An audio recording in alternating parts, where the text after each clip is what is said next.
Yun, what's up mga amigo? For today's video, pupunta na naman tayo sa dagat at tayo'y magpo-food trip ng mga kilawin, so yung swake at saka iba pa. Ito nga po pala yung baybayin namin. Medyo maputi kaya be careful naman tayo.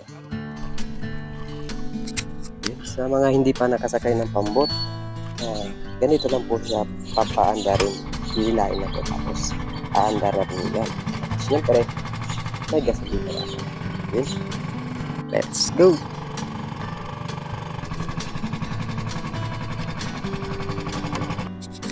Yun, dito na tayo ngayon sa area kung saan maraming dapag saka tuyong.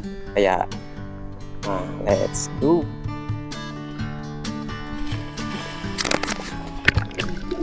Yun, bago tayo manguha ng swake, commercial muna tayo.